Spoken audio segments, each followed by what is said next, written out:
सरकारी काम 6 महिने थांब असाच प्रकार म्हणण्याची वेळ सांगलीकरांना आलेला आहे। सांगली महापालिका क्षेत्रात सांगली सिव्हिल हॉस्पिटलपासून 100 फुटीला जाणारा हा जो रोड आहे हा गेली 1.5-2 वर्ष झालं ड्रेनेजच्या कामानिमित्त उकरून ठेवला होता आणि आज ही महापालिकेमध्ये भाजपची सत्ता आलेली आहे, निवडणुका झालेल्या आहेत, तरीसुद्धा हा रस्ता जैसे ते परिस्थितीमध्ये आहे।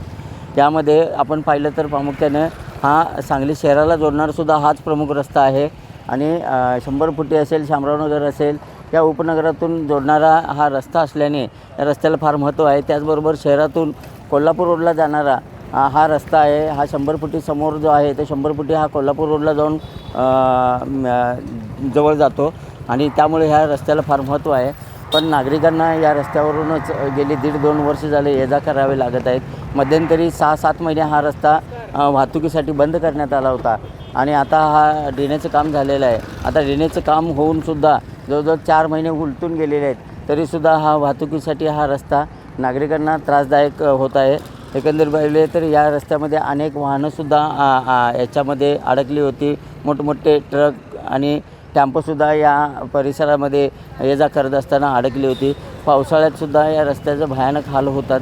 यावरून शाळेचे विद्यार्थीसुद्धा ये-जा करत असतात आणि प्रचंड नाहक त्रास सहन करून याच रस्त्यावरून त्यांना ये-जा करावी लागते, कारण दुसरा पर्यायी रस्ता या रस्त्याला नसल्यामुळे नागरिकांना हा नाहक त्रास सहन करावा लागत आहे।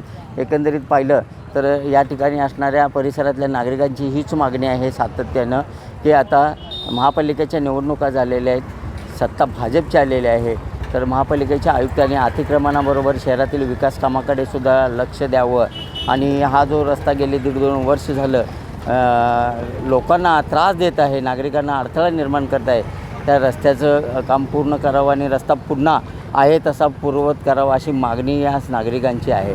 आता महापालिकेचे आयुक्त सत्यम गांधी आणि सांगली महापालिकेचे महापौर धीरज सूर्यवंशी काय भूमिका घेतात हे पाहणं महत्त्वाचं ठरणार आहे। कॅमेरामन सुजितसोबत मी शंकर देवकुळे, TV9 मराठी, सांगली।